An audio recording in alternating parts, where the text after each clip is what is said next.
Okay, um, so India is pushing to be number 2, join Russia. Then there's Pakistan. Pakistan, in my opinion, is tier 4, and a tier 4, and it's not a tier 3 like India because of its economic woes. How much money they have borrowed, they're not able to make even interest payments.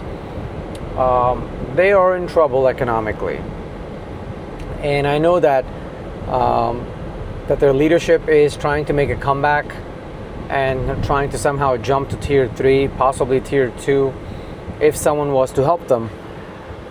But the thing is, no one's really in a position to help Pakistan financially right now, right? And until their internal corruption is dealt with, they're going to continue to have those problems. Because they have nuclear weapons, which is huge, right? Which means that their future is secured for a while to come, as long as they don't lose the nuclear weapons. They're going to be in a pretty strong position. The question is, can they make an economic comeback? And that's really what it comes down to. If they make an economic comeback, then I think we are looking at an extremely strong country, because their military is fantastic, top-notch.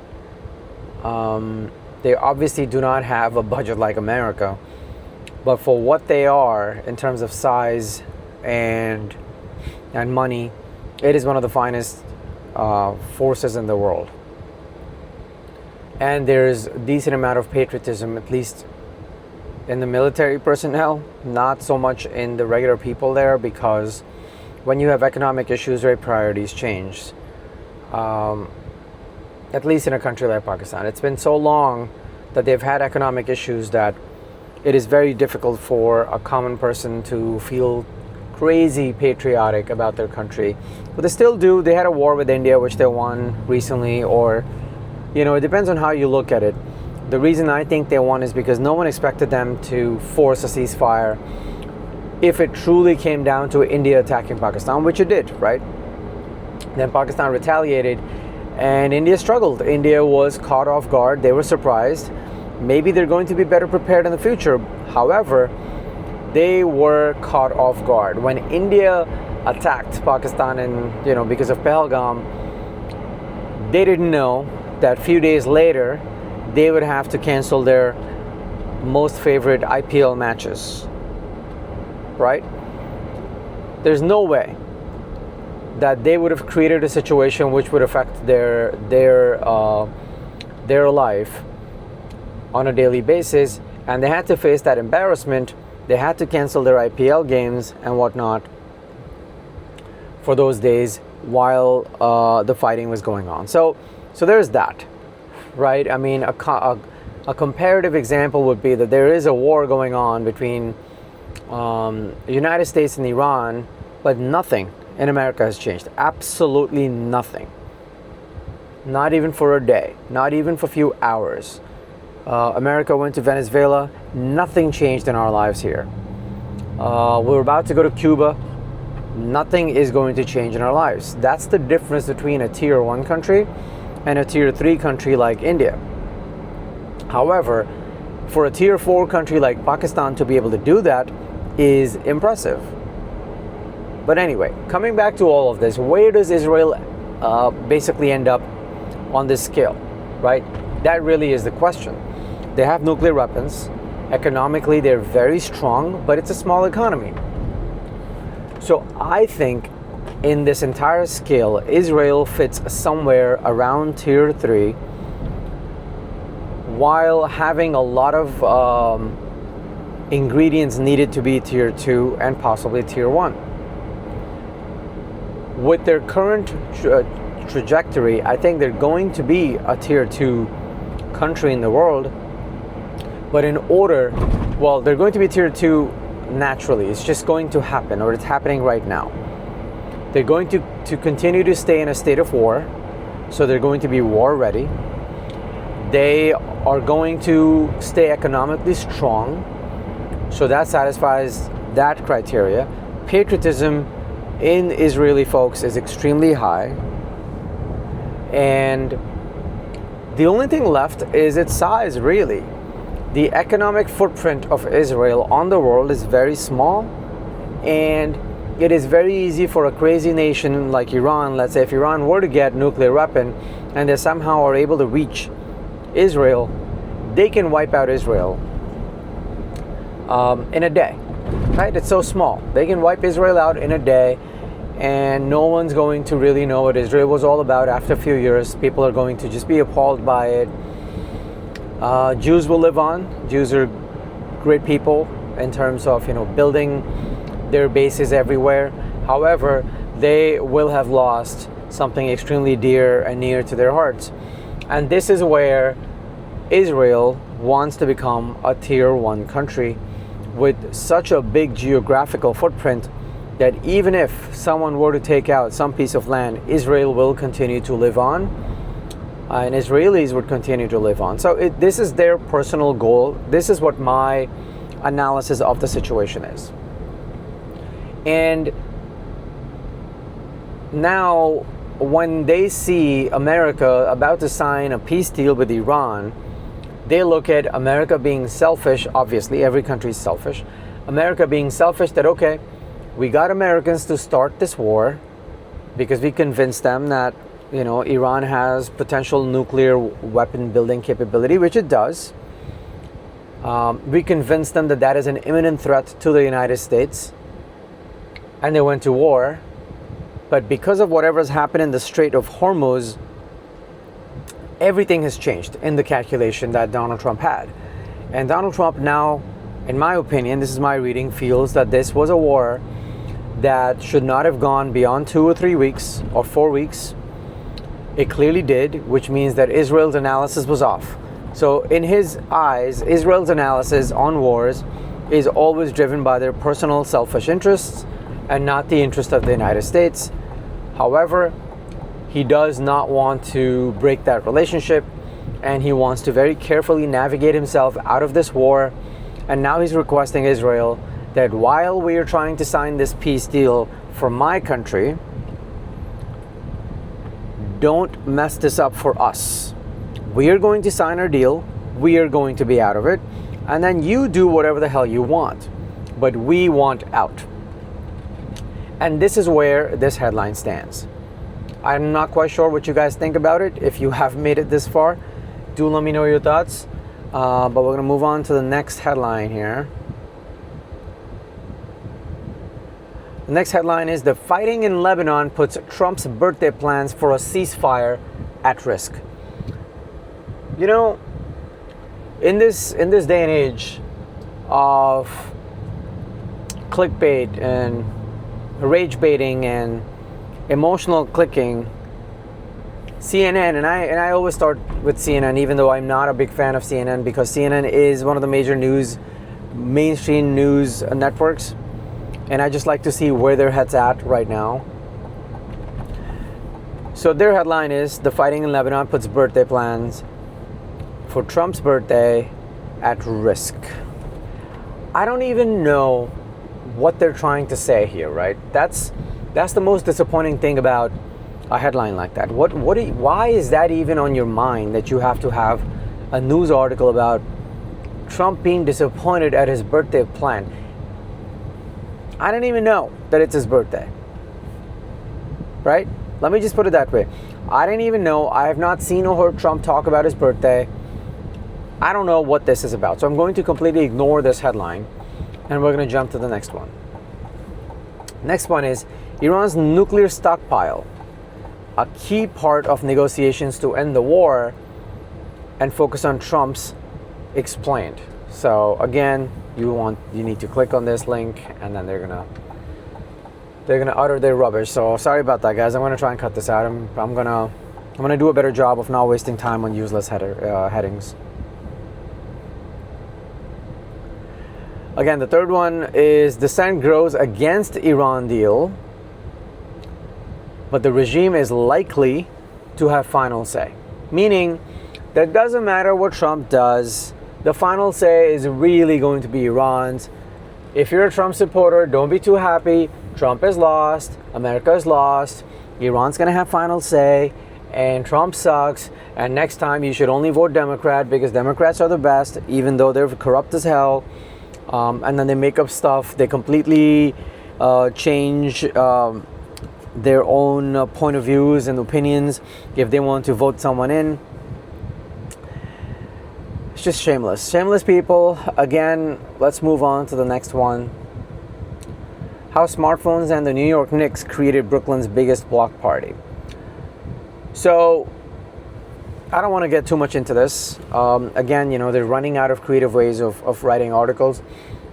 But I watched the game last night. It was fantastic, guys. I don't know where you were watching this from, but what I can tell you is I have never seen, and I've seen, all sports being celebrated when it comes to World Cups and all that. I have not seen people being this emotional and happy for a sporting team in America after a major win in the finals.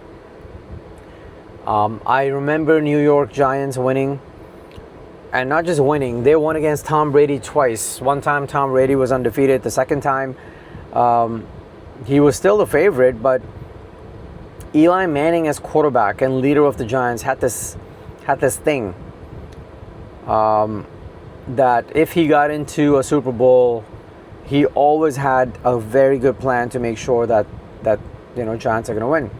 Obviously, Tom Coughlin and all that stuff. But coming back to the Knicks, I mean, even when Giants won, the celebrations were nothing like this. This is crazy. New York City has gone nuts. It's a shame that Mamdani happens to be the mayor at this time. Or maybe it is okay because New Yorkers did pick him, so maybe good for them. And hopefully he puts together a good parade for them.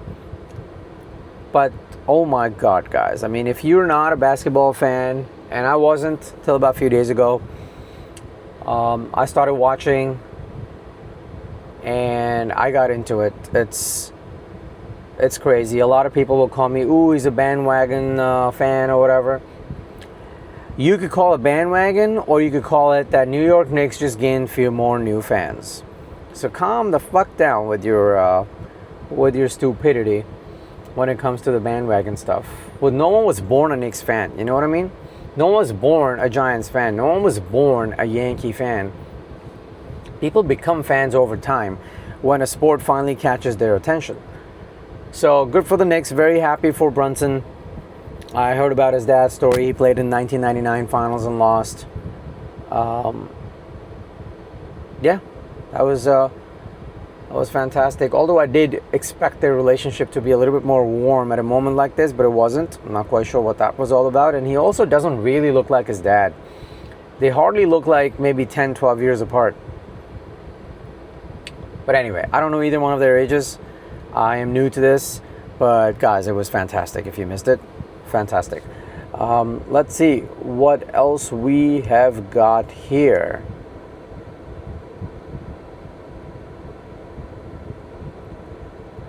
Russia-Ukraine war. Check out this headline. Russia's overwhelming manpower against Ukraine is starting to wane. How many times have you heard and read headlines like this? Russia is now in trouble. Russia is now about to lose the war. Ukraine is going to win this war. Ukraine is not going to lose this war. What the hell is that? To this day, and I don't care who the president was or is, Trump or Biden, to this day, I do not understand why we care if Russia takes Ukraine. How does that affect us geographically? Can someone please explain that to me? NATO was not even supposed to get that close to Russia, but we kept pushing it, and I understand that if Putin takes Ukraine, he gets awfully close to NATO, but who cares, right? Either we shouldn't make a commitment like NATO, if this is a worry, or we should not have continuously expanded NATO. I mean, I don't know what is going on with this stuff. who makes these decisions, how we end up in these situations. It's just really sad, guys. I hope we wake up. I have nothing against the Ukraine or its people. I know so many Ukrainians here, or Ukrainian Americans here, and they're absolutely fantastic people, polite, good to speak with, not aggressive. They're working hard to build their lives. Doesn't matter what kind of job they have, they're good people. But that does not mean that we need to now spend our money there when we have so many issues with our people in terms of economics of our country.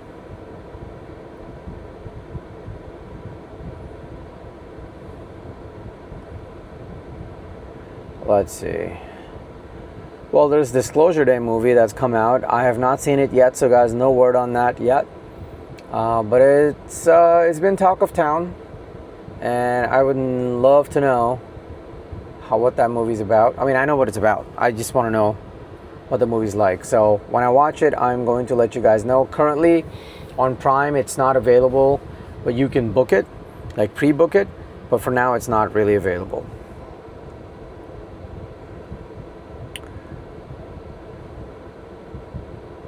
This one's interesting. So on the health side, smartphones arrived just before the US fertility rate plunged. One study says it's a direct cause.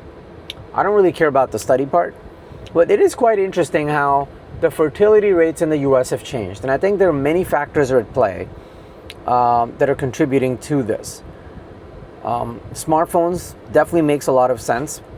From men's point of view, them not being too interested in sleeping with women that they're with has a lot to do with porn being a click away. Back in the day, if you wanted to watch porn, you had to find the stores, and then you had to go and secretly get the films, and then watch them when no one can see. Blah blah blah. It was hard, and something about things becoming easier has this effect of backfiring sometimes that I feel we don't talk about enough in the American society. We think convenience is everything. It's the same thing we're doing with weed. It's the same thing that I think we're going to do with recreational drugs in the future. It is the same thing that we're doing with allowing people to, basically for men to wake up and say they're women, and women to wake up and say that they're men. And I'm not saying we should stop the natural evolution of the society and thoughts. What I'm really saying is we need to start studying some of the effects of things, or some of the negative effects of things that have happened, this being one of them. So we introduced cell phones a long time ago. We introduced the internet even before that, and then along comes Steve Jobs, who's considered visionary.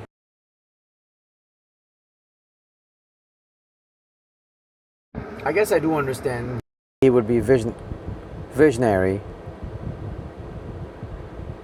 to bringing cell phone and internet together. However, now that we know that combining those two things have had both positive and negative effects, at what point are we going to study that as a society and take actions? One of them, I think, is that kids from the age of, I would say, from when they're born till about 10, in my opinion, they should not have access to cell phones or tablets. I just don't see how that would help them, except maybe they can absorb more material without having to write it. They can type. But honestly, this, when we make a decision that something is now outdated, like writing on piece of paper versus typing on a computer, I think we should be very careful. And if you just sort of zoom out of the human civilization by time, the last 30 years, the amount of changes humanity has seen, it didn't see for 2,000-3,000 years at this rate, right? I mean, literally from the 50s and 60s